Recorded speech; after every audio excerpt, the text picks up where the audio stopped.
Hello and welcome to Learning with Lulu. In this video we are going to do a quick summary of chapter 10 in the Scarlet letter.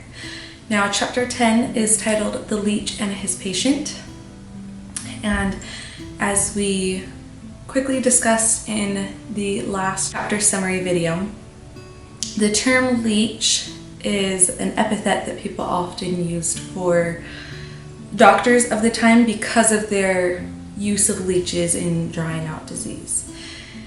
Now, I suggested there, and I'll continue to suggest, that the title leech for Roger Chillingworth is also symbolic of someone who sucks the life out of someone else. Chapter 10 focuses on how Reverend Dimmesdale and his endless illness becomes a bit of a puzzle for Chillingworth, and he really does devote himself to figuring out what is going on. Roger Chillingworth is continually trying to figure out what the actual root of the issue is. So I will give him credit as a doctor there, because he's not just trying to treat Dimmesdale's symptoms, he's trying to figure out what is the root of this. And just like I proposed last time, Chillingworth even asks Dimmesdale in this chapter, are you telling me everything? And is there anything that you are keeping hidden, anything you are keeping secret that could be contributing to your well-being? So even Chillingworth, I think, suspects that something spiritually is going on that is manifesting as physical disease. And so Chillingworth, he is dedicated to figuring out what the root of Dimmesdale's illness is.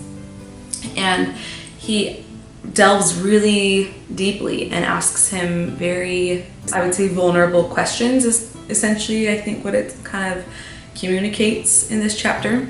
Dimmesdale, I believe, is honest, but Chillingworth knows that there's still something there. Dimmesdale doesn't really fully confide in Chillingworth. They spend so much time together, a lot of time in conversation, but somehow Dimmesdale is still managing to not be fully vulnerable and honest in all aspects with Chillingworth. You can tell that Roger Chillingworth is very set on sorting out this mystery, sorting out this puzzle. The chapter relates that even when he's not around Dimmesdale, he's still out gathering herbs and plants with which to concoct and make medicine for Dimmesdale with.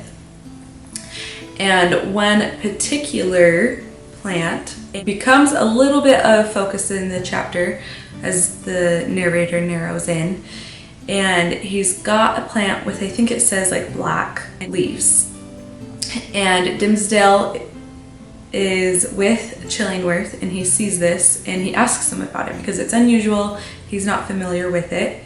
And Chillingworth says, yeah, I got it off of an unmarked grave.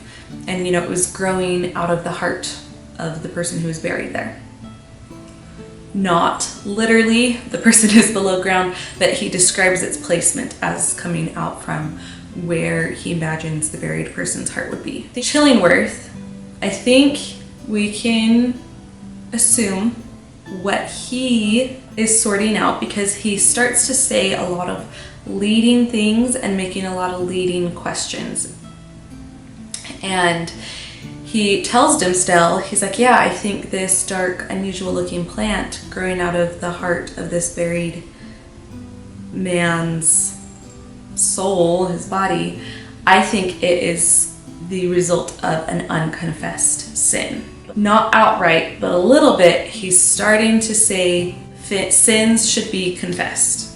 And so the two proceed to have this conversation where I think you can kind of tell that Chillingworth isn't completely satisfied with Dimmesdale's points on the matter. They talk about redemption and confession and, keeping sins secret. Dimmesdale, he even talks about how a person keeping a secret, perhaps they can do more good for their community by remaining spotless. If, you know, for some people, if they were to confess their sins, it would rob the community of that person's help that they could give, being this symbol of virtue and goodness. I am not a psychologist or psychoanalyst, but that speaks a little bit of narcissism maybe to me. Just like if someone is living around another person who is suffering for a sin that they both committed, but they allow this other person, aka Hester, to be completely shunned by the community and be this symbol to the community of a fallen woman. But this other person is Dimmesdale is suggesting this other person perhaps is better off not confessing because they need to be a symbol of virtue, even though they are just as guilty and complicit in the same sin that another person is being ostracized for. So anyway, not admirable. And so then as Chillingworth and Dimmesdale are talking, they hear a cry from outside, and we see Hester and Pearl at the cemetery. I believe it's saying that Hester is gathering things as well. But Pearl, with her carefree abandon, is dancing on a grave, and she's also sticking little weed burrs onto the scarlet letter A on her mother's chest. And the men comment on Pearl to one another, and Pearl looks up the window, and then she tries to pull her mom away, saying, "Oh, like, Mom, we gotta get away. The black man," in this text that's referring to the devil, it says he's already got the minister. We don't want him to get us too. So referring to Chillingworth as the devil. I want to say Pearl throws a burr up at the window at them. And then Chillingworth, he comments on Hester as being someone whose sin is not buried. And it's, you know, emblazoned beautifully on her chest. Dimmesdale, he doesn't fully acknowledge what Chillingworth has said. He kind of dances away from it a little bit. Not literally dances, but in conversation. He doesn't fully acknowledge that he too may be someone that has a buried sin of his own. It's here that, as I mentioned at the beginning of this video, that Chillingworth starts to prod a lot more deeply and say, "Dimmesdale, is there something of a spiritual nature that you are not telling me that could potentially be contributing to your poor health?" Dimmesdale, you can see, gets a little reactive, and he says, "You know, such things are for God to take care of. I don't need earthly means to tend to my spirit." He leaves Chillingworth. For Chillingworth, and for we as the readers, I think that should, again, reinforce any suspicions we may have. It certainly does for Chillingworth. It says that later Dimmesdale kind of feels perhaps a little bit foolish for his outburst and for how he responded and acted toward Chillingworth at that moment. And it says that they go back to being friends, back to the, you know, usual behaviors for the two of them. However, the text does say that Chillingworth, there is a change in him. Perhaps not outwardly in his conversation or how he acts in his relationship with Dimmesdale, but he's almost certain of what he suspects. And it says that a few days later, Dimmesdale is asleep. Chillingworth goes up and he pushes aside, I'm not sure exactly how the construction of the shirt would work, but he pushes aside the shirt that Dimmesdale would normally be wearing, and he sees something on Dimmesdale's, like, hidden beneath it, buried beneath it.